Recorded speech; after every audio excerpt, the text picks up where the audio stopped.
प्रिय मित्रों, जय श्री कृष्ण। मैं आचार्य डॉक्टर विष्णु कुमार मिश्रा काल निर्णय पर आपका बहुत बहुत स्वागत करता हूँ, बहुत बहुत अभिनंदन करता हूँ। प्रायः हर व्यक्ति जानना चाहता है कि हमारा भाग्योदय कब होगा।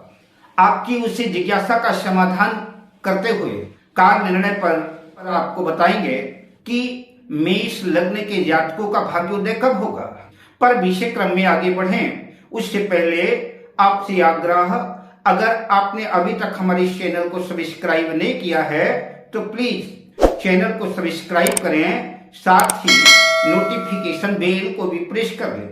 अगर आप अपनी या अपनों की जन्म कुंडली का बृहद प्रेडिक्शन कराना चाहते हैं, विश्लेषण कराना चाहते हैं, या उत्तम क्वालिटी के जेम्स स्टोन राशि रत्न आदि प्राप्त करना चाहते हैं, या किसी भी तरह का ज्योतिषीय परामर्श चाहते हैं, तो आप स्क्रीन पर फ्लैश हो रहे नंबरों पर हमसे संपर्क कर सकते हैं। 1 नंबर से शुरू होने वाली मेष लग्न की जन्म कुंडली है और इस मेष लग्न की जन्म कुंडली में जो है लग्न के स्वामी मंगल होते हैं। वो नवम भाव आपका भाग्य का भाव है।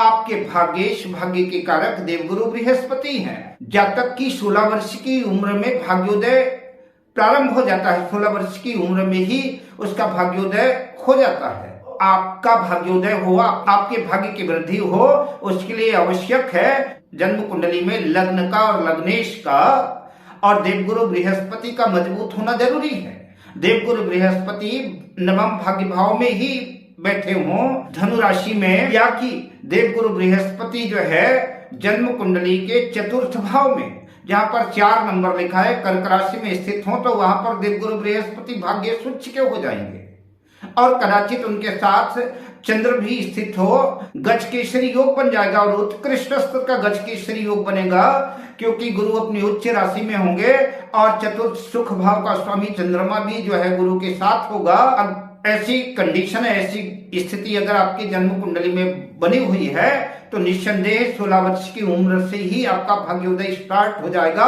और जीवन भर जो है आपको आपके भाग्य का सपोर्ट मिलेगा, आपके भाग्य का साथ मिलेगा। तो जन्म कुंडली में गुरु जो है अपने जो है स्वराशि में है, अपनी उच्च राशि में है, या कि मित्र राशि में है, केंद्र त्रिकोण भाव में है, तो निश्चित रूप से आपका भाग्योदय होगा।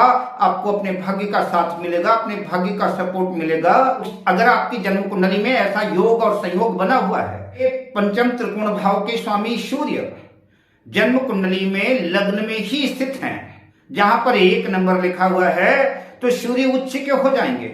और जन्म कुंडली के लग्न के स्वामी लग्नेश जन्म कुंडली के 10वें भाव पर, जहां पर 10 नंबर लिखा हुआ है, मकर राशि पे अगर स्थित हो, और जन्म कुंडली के भाग्य भाव के स्वामी भाग्येश गुरु जन्म कुंडली के चतुर्थ भाव में स्थित हो, तो गुरु हंस योग बनाएंगे और मंगल 10वें भाव पर उच्च के होकर के रुचक योग बनाएंगे।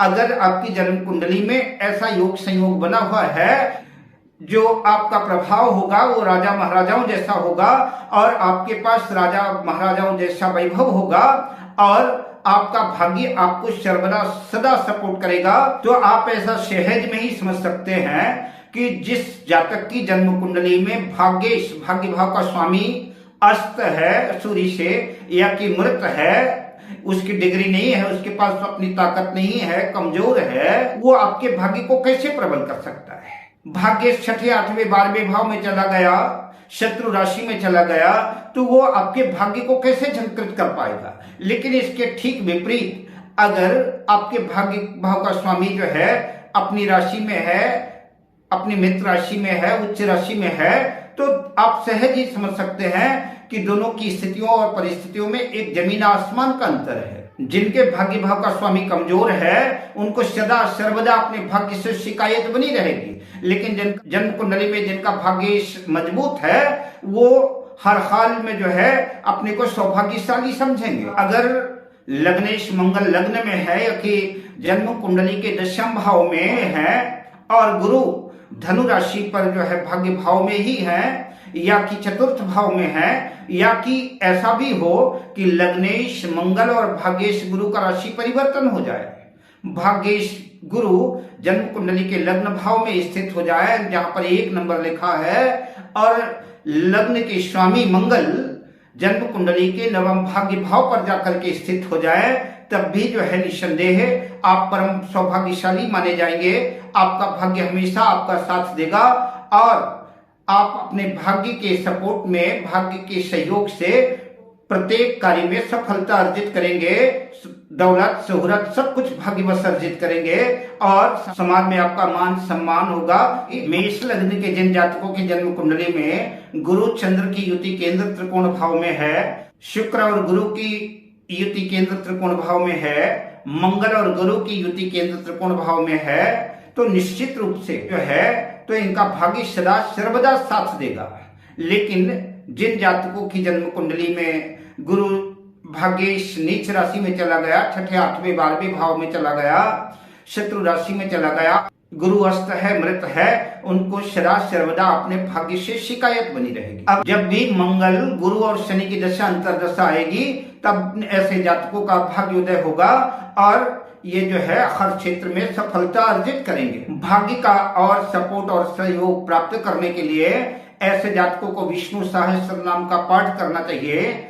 गुरु के मंत्र ग्राम ग्रीं ग्रौं शाह गुरुवे नमः गुरुवार को जाप करना चाहिए। इससे गुरु प्रबल होंगे। किसी योग्य ज्योतिर्विद से परामर्श लेकर के पीला पुखराज धारण करें तो भी आपको आपके भाग्य का सपोर्ट मिलेगा, साथ मिलेगा। लग्नेश को मजबूत करने के लिए उत्तम क्वालिटी का मूंगा धारण करें। अब मैं आपसे लेता हूं विदा, शुभकामनाओं के साथ। जय श्री कृष्ण।